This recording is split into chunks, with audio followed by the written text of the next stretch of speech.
Shalom, selamat pagi jemaat Tuhan. Berjumpa kembali dalam Doa Pagi Online. Yesus padamu ku berseru.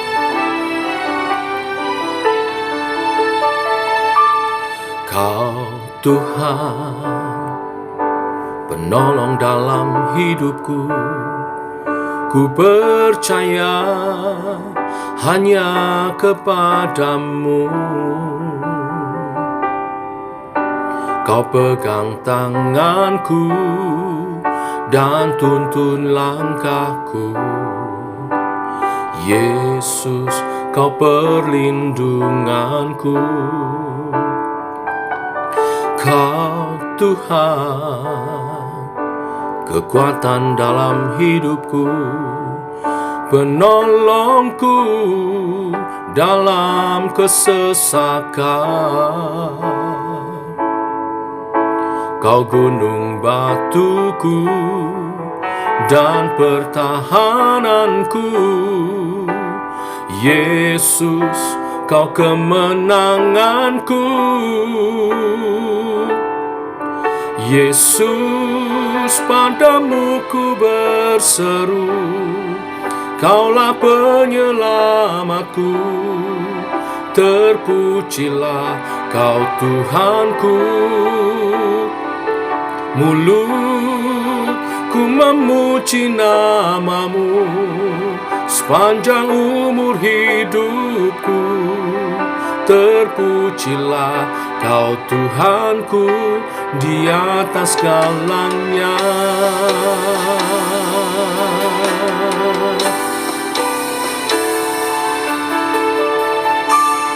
Kau Tuhan, kekuatan dalam hidupku, penolongku dalam kesesakan. Kau gunung batuku dan pertahananku. Yesus, kau kemenanganku. Yesus, padamu ku berseru. Kaulah penyelamatku. Terpujilah kau Tuhanku. Mulutku memuji namamu sepanjang umur hidupku. Terpujilah kau Tuhanku di atas segalanya. Kaulah sumber kuatku. Kaulah kehidupanku. Oh, kaulah pertahananku. Ku percaya padamu.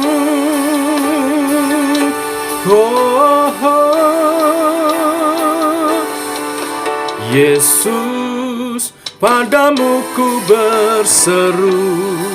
Kaulah penyelamatku. Terpujilah kau Tuhanku. Mulutku memuji namamu sepanjang umur hidupku. Terpujilah kau Tuhanku di atas segalanya.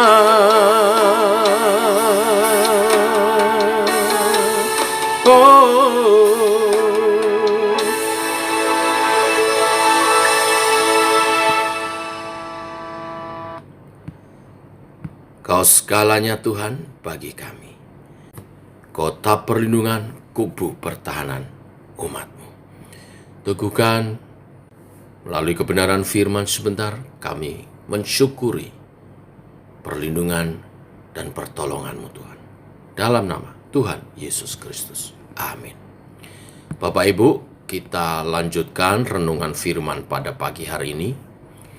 Kita sampai kepada Ulangan pasal yang ke-19 ayat 1 sampai yang ke-21. Demikian firman Tuhan. Apabila Tuhan Allahmu sudah melenyapkan bangsa-bangsa yang di negeri diberikan kepadamu oleh Tuhan Allahmu, dan engkau sudah menduduki daerah mereka dan diam di kota-kota dan rumah-rumah mereka, maka engkau harus mengkhususkan 3 kota di dalam negeri yang diberikan Tuhan Allahmu kepadamu untuk diduduki.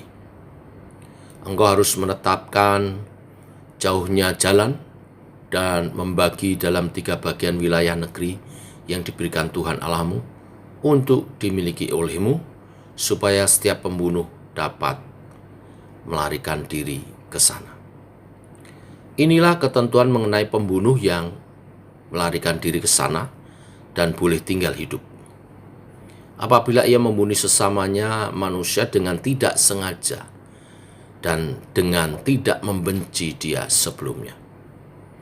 Misalnya apabila seorang pergi ke hutan dengan temannya untuk membelah kayu, ketika tangannya mengayunkan kapak untuk menebang pohon kayu, mata kapak terlucut dari gagangnya, lalu mengenai temannya sehingga mati, maka ia boleh melarikan diri ke salah satu kota itu dan tinggal hidup.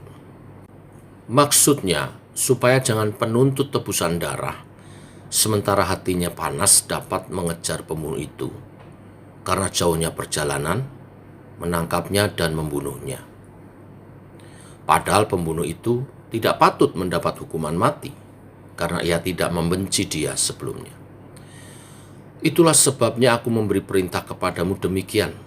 3 kota haruslah kau khususkan. Dan jika Tuhan Allahmu sudah meluaskan daerahmu nanti seperti yang dijanjikannya dengan sumpah kepada nenek moyangmu, dan sudah memberikan kepadamu seluruh negeri yang dikatakannya akan diberikan kepada nenek moyangmu, apabila engkau melakukan dengan setiap perintah ini yang kusampaikan kepadamu pada hari ini, dengan mengasihi Tuhan Allahmu, dan dengan senantiasa hidup menurut jalan yang ditunjukkannya, maka haruslah engkau menambah 3 kota lagi kepada yang 3 itu, supaya jangan tercurah darah orang yang tidak bersalah di negeri yang diberikan Tuhan Allahmu kepadamu menjadi milikmu, dan hutang darah melekat padamu. Tetapi apabila seseorang membenci sesamanya manusia, dan dengan bersembunyi menantikan dia, lalu bangun menyerang dan memukul dia sehingga mati, kemudian melarikan diri ke salah satu kota itu, maka haruslah para tua-tua kota menyuruh mengambil dia dari sana dan menyerahkan dia kepada penuntut tebusan darah, supaya ia mati dibunuh. Janganlah engkau merasa sayang kepadanya. Demikianlah harus kau hapuskan darah orang yang tidak bersalah dari antara orang Israel, supaya baik keadaanmu. Janganlah menggeser batas tanah sesamamu yang telah ditetapkan oleh orang-orang dahulu di dalam milik pusaka yang akan kau miliki di negeri yang diberikan Tuhan Allahmu kepadamu untuk menjadi milikmu. 1 orang saksi saja tidak dapat menggugat seseorang mengenai perkara kesalahan apapun atau dosa apapun yang mungkin dilakukannya. Baru atas keterangan 2 atau 3 orang saksi, perkara itu tidak disangsikan. Apabila seorang saksi jahat menggugat seseorang untuk menuduh dia mengenai suatu pelanggaran, maka kedua orang yang mempunyai perkara itu haruslah berdiri di hadapan Tuhan, di hadapan imam-imam dan hakim-hakim yang ada pada waktu itu. Maka hakim-hakim itu harus memeriksanya baik-baik. Dan apabila ternyata bahwa saksi itu seorang saksi dusta, dan bahwa ia telah memberi tuduhan dusta terhadap saudaranya, maka kamu harus memperlakukannya sebagaimana ia bermaksud memperlakukan saudaranya. Demikianlah harus kau hapuskan yang jahat itu dari tengah-tengahmu.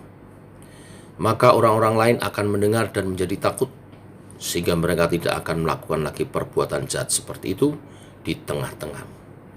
Janganlah engkau merasa sayang padanya, sebab berlaku nyawa ganti nyawa, mata ganti mata, gigi ganti gigi, tangan ganti tangan, kaki ganti kaki. Bapak Ibu, dalam 10 perintah Allah terdapat hukum jangan membunuh. Dan bila terjadi pembunuhan, maka ada tuntutan pembalasan terhadap nyawa sang pembunuh. Nyawa ganti nyawa, mata ganti mata, gigi ganti gigi, tangan ganti tangan, kaki ganti kaki. Tetapi Tuhan Maha Tahu, kemungkinan terjadi seorang terbunuh bukan karena dendam, kesengajaan, atau kebencian. Bisa terjadi terbunuhnya seseorang karena peristiwa kecelakaan seperti yang diberi contoh seorang penebang kayu yang mata kapaknya terlepas, terlempar dan mengenai temannya dan temannya terbunuh. Seorang yang menyebabkan temannya, saudaranya terbunuh karena ketidaksengajaannya, karena tidak ada maksud benci dendam, orang tersebut boleh lari di kota perlindungan yang Tuhan perintahkan untuk didirikan. Melalui perintah pendirian kota-kota perlindungan ini, orang yang bersalah dapat dituntut sesuai kesalahannya, dan orang yang tidak bersalah dapat memperoleh keadilan, bahkan kebebasan dari hukuman mati. Tuhan menginginkan adanya penegakan keadilan terhadap sesama manusia. Bukan tuduhan yang sembarangan, membabi buta dan menjatuhkan hukuman tanpa melalui pengadilan yang adil. Hal yang lain, tujuan dari pendirian kota perlindungan adalah supaya menghindari timbulnya hutang darah yang berkelanjutan, saling membalas, saling membunuh. Kota perlindungan menghentikan balas dendam, hutang darah dengan perdamaian. Bapak Ibu, jika kota-kota perlindungan dapat menjadi tempat yang aman bagi umat Israel di masa lalu, di masa kini kota-kota perlindungan tersebut menjadi nyata dalam pribadi Yesus Kristus, Tuhan dan Juru Selamat kita, yang senantiasa menerima kita yang membutuhkan perlindungan akan hal apapun, akan dosa-dosa kita di masa lalu. Seperti di kota perlindungan, selama ada di dalam kota perlindungan itu, orang yang melakukan pembunuhan karena tidak sengaja tidak boleh disentuh. Seumur hidupnya dia terlindungi selama ada dalam kota itu. Demikian kita yang ada dalam Kristus akan selalu terlindungi. Oleh sebab itu, jangan pernah meninggalkan Kristus Tuhan dan Juru Selamat kita. Yesus tidak hanya memberi perlindungan, bahkan Dia menggantikan hukuman kita supaya tidak ada satu hal pun menuntut kita kembali. Kita dibebaskan dari segala tuntutan hukuman dosa untuk hidup merdeka, mengabdi kepada Dia. Mari berlari kepadanya, memohon penyertaan dan diam dengan aman di dalamnya. Sungguh, tidak ada tempat terbaik kita dapat berlindung selain berlindung kepada Tuhan Yesus dan menjadi milik kepunyaannya. Tuhan memberkati. Mari kita berdoa. Bapa dalam surga, dalam nama Tuhan Yesus kami bersyukur oleh kasih dan anugerah-Mu. Pagi hari ini kembali Engkau meneguhkan kami sebagai milik kepunyaan-Mu. Saat kami berlari di kaki-Mu, Engkau menerima kami apa adanya. Engkau tidak menghiraukan kembali dosa-dosa kami yang lama. Engkau membuangnya di tubir-tubir laut.